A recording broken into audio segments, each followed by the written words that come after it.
You mentioned a little earlier it's best for animals to stay in their own homes, but you have foster parents, right? Oh, we do. What's that program like? What does that do, for example? Oh, I completely forgotten about that one. Yeah. That's part of adoption to me, you see. It's, but it's a wonderful program.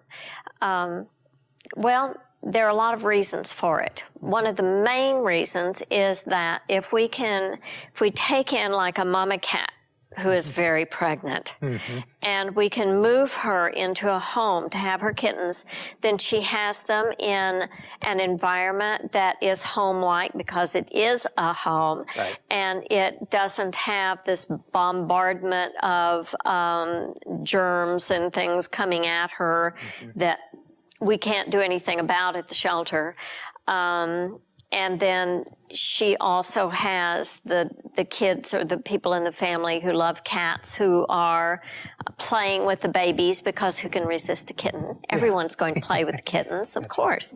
And that's just what they need. So, and possibly there's even a dog in the family that's family pet, and that helps socialize the kittens.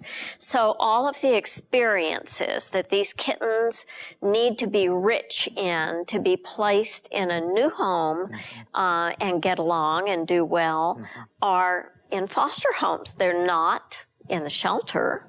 And so that's the underlying reason or the rationale. Now, from the human angle, you know, if you can't get a pet, you can't have your own because you're gone all day and you work or something, but during the summer you're home from teaching or whatever, and you've got time. Well, that happens to be kitten season too. Oh. And so you and the kids can have a great experience with these kittens and raise them, and then participate in finding new homes for them. And hopefully all that works out. Of course, sometimes it doesn't, but then you learn something too. That's right. And how long typically is this foster parenting period? Well, if mama cooperates and the babies are born on time, then usually it's about 2 months. 2 months, I see. Yeah, max, you know. And we're always available at the shelter. If in the middle of that you have to go for a week's vacation to Disneyland or something, we will take the kittens back and hold them until you get back. Or, you know, there are other things that come up, and we're always there with the safety net. Or if one of the kittens gets sick, we make the appointment with the vet, you take it in, we pay the bill. It's not like when it's your own. It's kind of nice. Always have a need for volunteers to be foster parents? We always need foster parents. We need more parents who are willing to foster dogs or puppies too. But that takes a very dog knowledgeable person, because we foster dogs for other reasons other than just because they're puppies. Sometimes what we need is a behavioral evaluation. If we're not getting a clear read on a dog in the shelter environment, we'll want the foster parent to help us with that. So yes, we do need that. And we need twice the number of foster homes. I think right now we have around 50. We really need closer to 100, because they become inactive and then they reactivate. Well, when you're inactive, we need somebody else that can be, you know. So if there are people out there who might be interested in becoming a foster parent to an animal, is there a training program that you provide? There is. There definitely is. They go through our orientation. And we wouldn't recommend doing this unless you have had pets of your own and have kind of a base level grip on what to expect from a cat or dog, because otherwise, you know, it's kind of a harrowing experience. It's not as much fun as we want it to be. So if there's someone out there that may be interested in being a foster parent, they should just get in touch with Animal Services. They certainly should, yes. Great. Wonderful.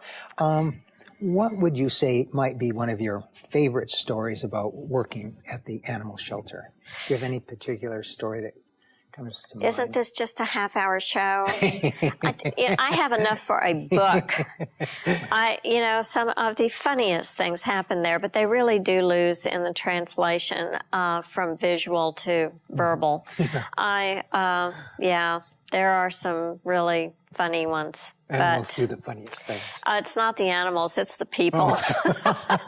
I can always giggle at an animal, but the people leave me rolling around holding my sides. I don't know. We have heartwarming. We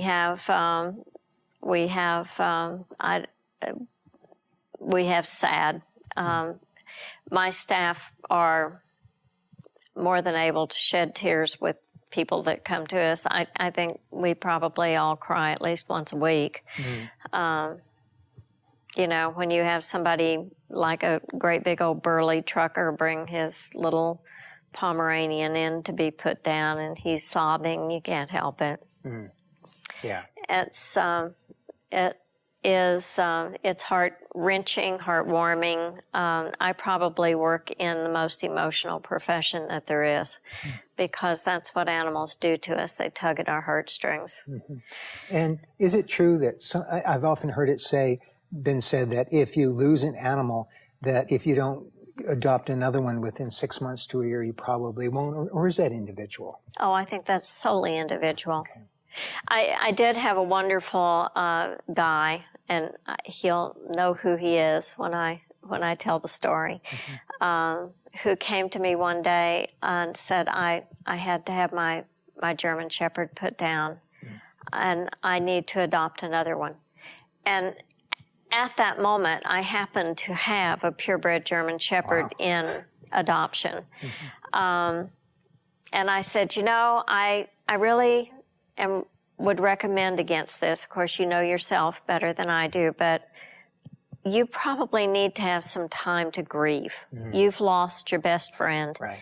And this dog is not the dog you lost. And you need to be able to give him a chance to be who he is and to accept him for that. And the guy said, no, I know that. I need this dog. And I think this last Christmas at Picture Your Pet with Santa, which is our thing that we do every year, right. I think it was something like the 10th year he brought the dog for his Santa pictures. Great.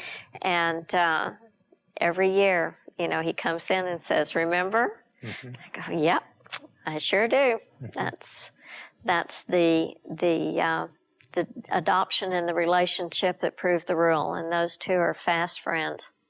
I have lots of good adoption stories, but starting out in adoption is one of my least favorite things to do, and people don't understand that, but I see all of the things that can happen because I see the other end of the relationship. When most people are just focused on the happy front end. You know, and that's your show, Best Friends, which I love, and I'm almost addicted to it. It's such a good show. You do really well, and it's fun. But I notice you're quite honest. When you talk about this animal that you really care about, that you want to show to a potential pet parent, you talk about the animal's strengths, and you also indicate some of the areas that the pet may have some weakness. So that the potential owner has a clear idea of what they're getting in store. That seems to be, I've seen other shows and I don't see people doing that. So that's kind of impressive. And that's to let everyone know up front what kind of pet they're getting. Yes. Yes. As I've said before, honesty is one of the gifts that animals give us. And honesty is the best gift that we can give them. Not necessarily that a pet won't lie, cheat, and steal. They will. They take joy in it, in fact. But to be less than honest about what they are. And when you know them, you know that that's what there is. They don't lie about their nature. And so when I can provide an adoptive home with full information and they are armed with the truth, then I've done the animal a service. Because I don't want someone adopting a dog and then coming back to me and saying, well, when I open the door, it runs out. It's like, yep, it sure does. Right. Because that's not good for the dog. Is there anything else you'd like to share with our audience? I do. I have a thing that I wanted to talk to you about. It's important to know about it. It's just important. This last year, the health department passed regulations requiring that rabies immunization be a stipulated immunization, one that's required by law for dogs, cats, and ferrets. And so this coming year, because we were given a wonderful gift by an incredible lady named Eleanor Weston, we are going to spend $100,000 of that and make rabies immunization available at reduced cost or even no cost to everyone in Thurston County who licenses a dog or a cat during 2011. Wow. There are, I believe, 12 different clinics who are working with us on this project, and we certainly hope that it will benefit our Thurston County animals and educate our Thurston County pet owners about the importance of rabies immunization, because it's never been a law before here, and rabies has really never been an issue. I don't think it is still, but this will guarantee that it will not become one. Wonderful, wonderful. Yes. We always ask our guests, what are the one or two things you like best about living here in Thurston County? One or two? Just one or two? When I can drive to work in the morning and remember the seal that we rescued from that place, or the little bird that we pulled out of a nest in that tree, those are good things. Those are visuals that I don't think that you can get anywhere else in the country, especially the seal. That just doesn't happen in Texas, I can tell you for sure. But the most important thing about Thurston County is the people. Surely, nobody would even have to ask that. We have the most incredible human population here that I have ever known. The most generous, the most compassionate. I love this place, but it's because of the people that I love it. Of course, I do also love the rain. I know that makes me a little peculiar, but I know that when the sun comes out, a dog will find a way to go wrap its mouth around someone that wasn't expecting it, and that means a lot of work for me. So I really prefer rain. I see. Thank you, Suzanne, for coming here. We've really enjoyed this. One of the most rewarding things in life is to own a pet. Caring for an animal that placed its trust totally in you seems to bring out the best in all of us. We are grateful to have Suzanne here with us today to discuss this, and we're glad that we have Animal Services of Thurston County. We encourage you to check out its website and get involved in its many volunteer programs. We hope you have enjoyed our show today around Thurston County. There's so much that's going on here in the county and so much about Thurston County that makes living here interesting.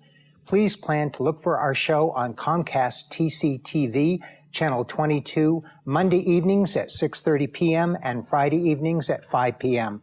Please tell your friends about our show and check us out on Facebook. I'm Patrick Babineau for Around Thurston County. We look forward to seeing you again soon. Goodbye.